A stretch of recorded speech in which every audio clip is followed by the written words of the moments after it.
I flipped over the 9 DPO pregnancy test. I was like, oh my god, and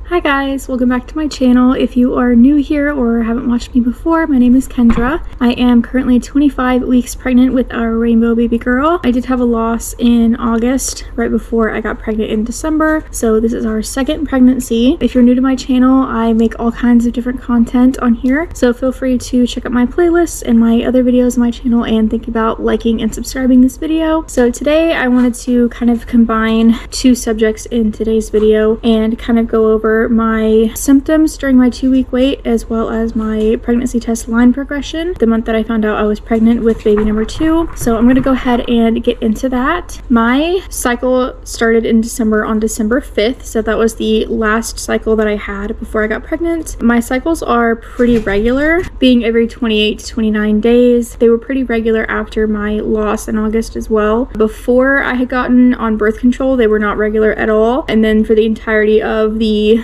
6.5 years I was on birth control, I did not have a cycle. I got pregnant right after I got my IUD out in June of last year. Unfortunately, that was the pregnancy that ended in loss for us. This is my second pregnancy, like I said, and I was pretty familiar with the symptoms that I generally go through in my body when I am pregnant. So for this 2-week wait, I was kind of reflecting back on the month that I was pregnant the first time and kind of trying to symptom spot. However, I will say that a lot of these symptoms that I experienced are very similar to PMS, and so it's kind of hard for me to distinguish between PMS symptoms and pregnancy symptoms, because for me they're pretty much the same. So I was kind of looking for anything out of the ordinary, but also trying not to get my hopes up, because we had 3 previous cycles that failed. So I was kind of not trying to get my hopes up too much. This being our 4th cycle, trying again after miscarriage, I was really starting to worry that something might be wrong with me, because I had never had a successful pregnancy and it seemed like it was taking kind of a long time. I know 3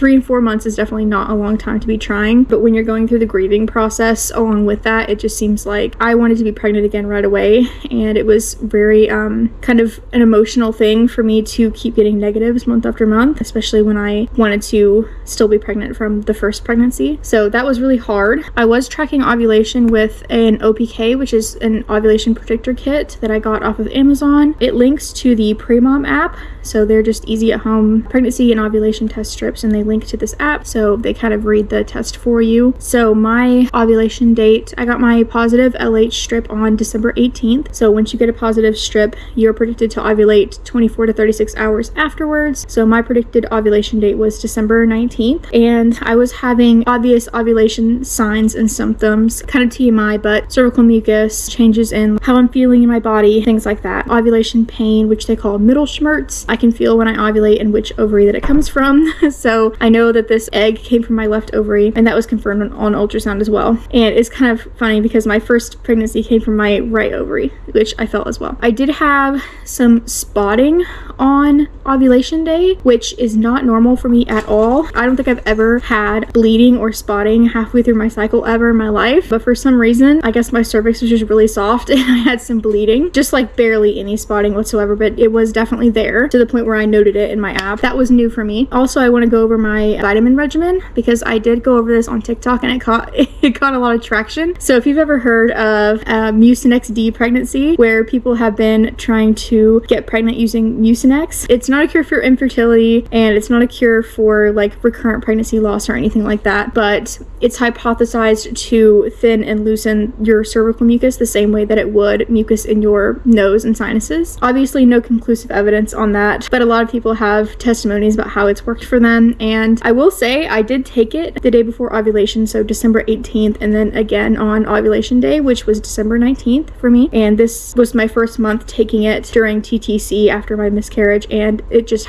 so happened to be the month that I also got pregnant. So I won't say that it was 100% the reason that I got pregnant, but it could be a coincidence that I was taking it in December and then got pregnant that cycle. But I was taking that. I just took 1 dose per day for those 2 days. I will say say that I was also taking my prenatal vitamin. I've been on prenatals since April of last year when we were gearing up to TTC the first time. So I've been on prenatals for quite some time. I've just been taking either the gummy prenatals that don't include iron or the women's 1 a day pill that does have iron. I have been favoring the pill just because I want to get some more iron in my diet, but sometimes if I am feeling nauseous or just not really feeling like I could swallow a pill, I will go for the gummies just as a backup. I was also, for the month of November and the month of December TTC, I was also taking 2 vitamin D3 gummies a day. I think it's 2000 IU vitamin D3, and the reason I was taking that was because a lot of people are vitamin D3 deficient just because we don't get enough through our diet, and also I read that it can improve the lining of your uterus, so kind of optimize your uterine lining at the same time that you are taking your prenatals and also taking the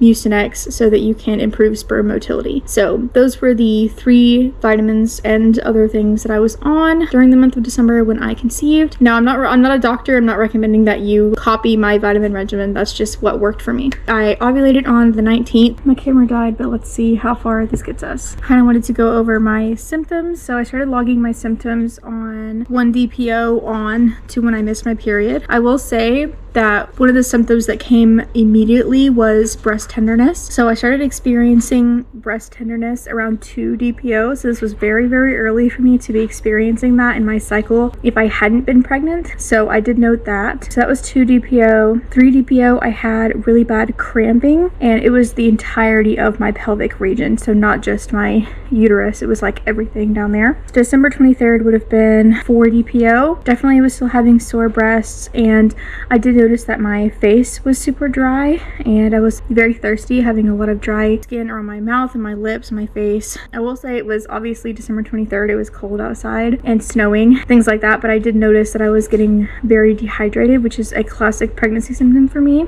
5 DPO, Christmas Eve, I did note that I had sore breasts and mild cramping. I didn't log anything on December 25th, which was Christmas. 7 DPO was December 26th, and this is when things started getting more symptomatic, and this was definitely the case for me in my previous pregnancy as well. 7 DPO seems to be a transitional period for me where either I'm pregnant or I'm not, but 7 DPO the symptoms start really ramping up for me. I had a lot of headaches in my 2-week wait, same as I did when I was pregnant the first time, so I had listed headache a lot of these days. Sore breasts, cramping, appetite increase. I had a little bit of feeling of lightning crotch while laying in bed that morning. Woke up mucousy, again classic pregnancy symptom for me personally. I am always super congested and mucousy during both of my pregnancies. So that was classic for me, and it was right around 7 DPO, which is when I experienced it last time. Blowing my nose a lot, sneezing a lot. Once again, throat feeling dry, face super dry, very thirsty. And then I noticed that when I got up out of bed, the weight of my breasts actually hurt. The weight of me standing up and the gravity against them hurt. So that was definitely, it was more dramatic of a breast tenderness symptom than it usually would be in months prior when I wasn't pregnant. Got a bunch of snow and ice on this day. I got stuck in the driveway and had to be rescued. So that was kind of chaotic. 8 DPO was December 27th. I will note that this day, my cat, Freddie, would not leave me alone, and this is something he only does when I'm pregnant. So I was kind of tipped off by that a little bit, because while I had been feeling classic pregnancy symptoms, I was trying not to get my hopes up, and so I was like, well, I don't know, maybe they're not strong enough. Maybe I'm just PMSing really bad. You know, it's around the holidays. Some of these things can be contributed to other things. Maybe I'm not, but my cat will not leave me alone. So that was definitely a red flag for me. It tipped me off. I was really tired and cramping on that day. And then December 28th was the day before my 25th birthday. I was 9 DPO, and this is the day I got my first positive test. I listed my symptoms as fatigue, headache, hot flash, mild nausea, sore breasts, cramping, bloating, cravings, appetite increased, frequent urination, easily out of breath, food aversions, almost threw up brushing my teeth, craving buffalo mac and cheese, and my check engine light came on when I went to go get more pregnancy tests. I will say I wasn't going to test until 12 DPO because that's what I had been doing in my previous cycles. If you followed the journey of my first pregnancy, you'll know that I didn't get my first positive test the first time until I was 12 DPO, and even then it was very, very, very faint. It was dark enough to trigger the first response digital, but not really anything else. That's why I had been waiting until 12 DPO, but I will say it seemed like that was kind of indicative of slow rising HCG and a pregnancy that just wasn't viable in the end. So getting a big fat positive on 9 DPO was extremely hopeful for me, and just gave me a lot of hope that this pregnancy would be different and that it would turn out differently. I'll go ahead and I'll show you the first test. As actually one of these easy at home test strips. I had taken one on 8 DPO because something was telling me that even if I didn't want to look at the tests right away, I needed to be testing because I was going to want to see the line progression. And I'm glad that I did, because if I hadn't been pregnant, I would have just thrown them away. But something was telling me that I would want them. I would want to start testing that early, and I'd want to have them instead of just waiting until 12 DPO to take my first test. So I did without even really thinking about it, and I didn't look at 8 DPO until I looked at the 9 DPO one. I kind of glanced. I took an ovulation test strip and a pregnancy test strip because ovulation test strips can be triggered by HCG in your system as well. And this was actually the first one that I looked at. So I looked at this easy at home test strip right here, the second one. This is 9 DPO, and it was very dark for 9 DPO for an ovulation test strip. And so I looked at it and I kind of did a double take. I was like, that's really dark for 9 DPO. So without recording, unfortunately, I flipped over the 9 DPO pregnancy test and also did a double take. I was like, oh my god, and I flipped it right back over and I was like, I have to get the camera. That is not negative. Yeah, super positive, or at least very noticeably positive for me. So I put it down and I went and I got the camera, and that is the first footage that you guys saw in my finding out I was pregnant video, which is up on my channel. So that is the first test that I took that I looked at. Obviously definitely there and very noticeable for 9 DPO, so that was very optimistic looking. So the next test that I took was the first response early detection. That one is right here. You can't barely see it, but I'll definitely put some photos that are clearer. And I think I had a clear blue. Anyway, I had taken a bunch of tests on 9 DPO. I'll just insert a picture because I cannot find them currently. But the other test that I had taken at 9 DPO, shockingly enough, was this clear blue digital. And it doesn't say it anymore because I'm 25 weeks pregnant now, but it came up positive. And this was a huge shocker for me. I did not at all expect the digital to pick up positive at 9 DPO. Sorry, my camera and SD keep trying to die on me, so just ignore the change in location. I was really, really, really surprised to see this one come up positive at 9 DPO. That's the earliest I've ever had a digital come up for me positive. Like I was saying in the clip before I got cut off, during my last pregnancy, this wasn't positive until 15 DPO for me, and we were on our honeymoon when it came up positive.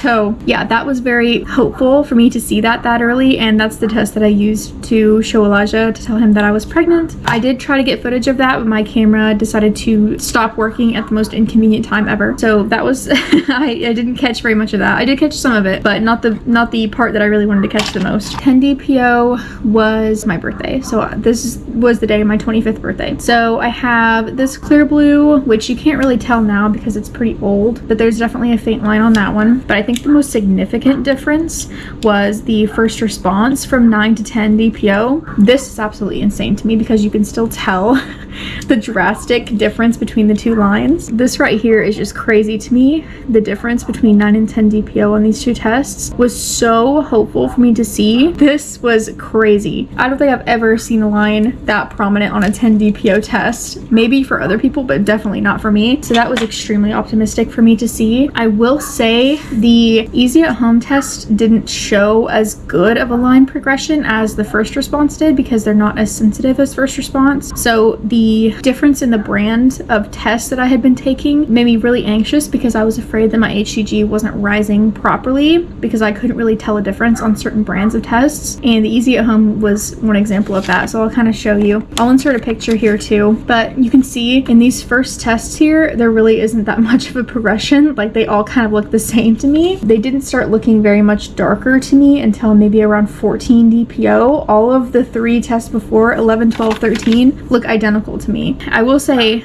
from 10 to 11 they look different, and from 8 to 10 there's an obvious difference. So every 2 days they were looking different, but on 11, 12, and 13 that really scared me because they all look identical to me even now. This first response looks kind of weird, but it looks almost identical to 10. This is 11 DPO, which is fine. They should double every 2 days, but this one looked identical to me, and the control line was a little bit weird on that one, so that freaked me out a little bit. But I will say this 11 DPO clear blue did look darker when it was first taken, so that was optimistic for me. I was also taking these little Walmart cheapies, and I couldn't really tell a difference between these two. Like, this is 11, this is 10. They look identical to me, and they looked identical when I first took them as well. There was just kind of a discrepancy between the different brands of tests that I was using. Unfortunately, I had ordered some clear blue early detections, but they were shipping in the mail and they wouldn't have gotten to me in time. So I think the first one that I took, I was like maybe 15 DPO or something like that. So I couldn't really use those as a distinguishing factor to tell. So that made me really anxious as well. But you can see all of them.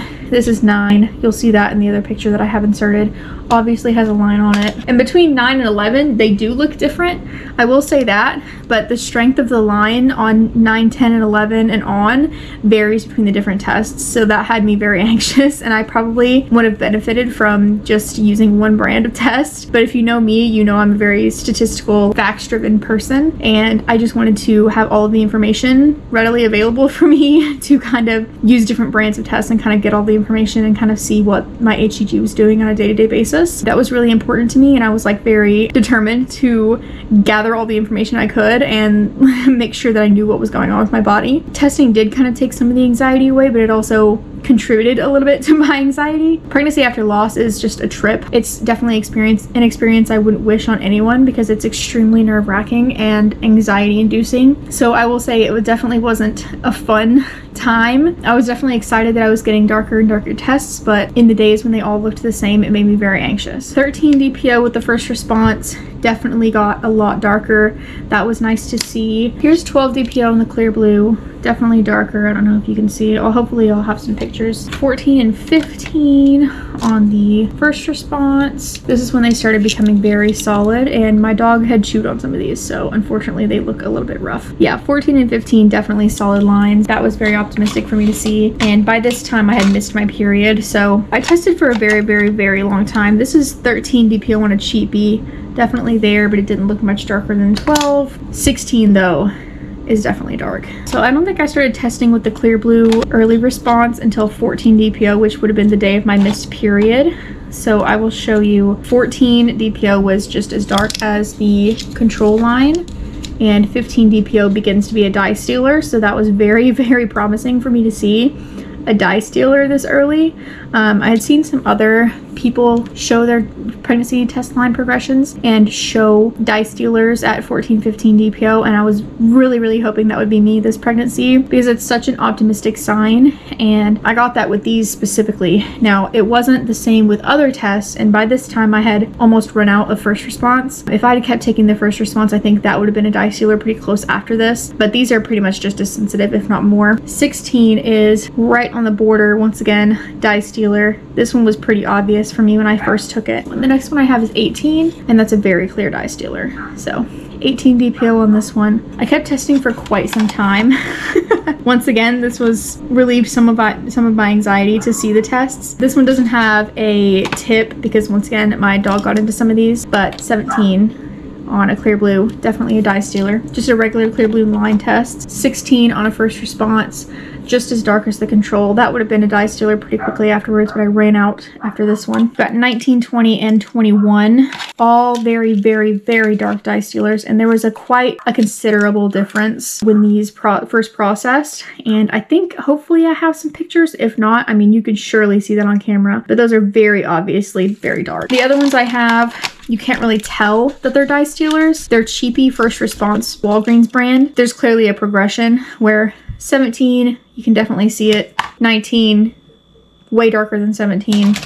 And then 20, that was extremely dark when I first took it. Those are all of the single tests that I have. Now I'll show you the full paper. This once again is ragged, but this is the full line progression, and I'll have a picture of my easy at homes. And as you can see, they become dye stealers at the bottom too. Easy at Home is not as sensitive, so it took a little while longer for them to become a dye stealer. I think I was around 19 DPO before those became dye stealers. Still pretty good considering 18 DPO was a classic dye stealer with the clear blue early response. And I kept testing the LH as well because LH is they can be thrown off by HCG. So they became quite dark. They started becoming dye stealers at around, I want to say 15 DPO, so first day of my missed period. So as you can see, extremely dark, like to the point where the dye couldn't even go past the test line at one point. I stopped testing at 24 DPO. That would have been January 12th because I wanted to be sure.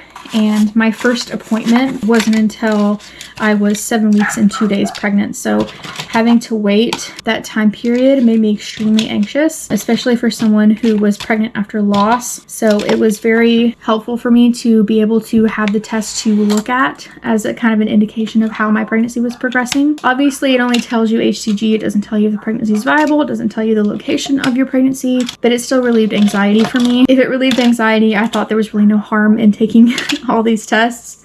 I will say, all in all, with the LH strips included, I took about 50 pregnancy tests, or tests in general. LH tests aren't pregnancy tests, but they can be thrown off by HCG. So I definitely was a serial tester. I tested a lot. I mean, I honestly don't really care if you want to judge that.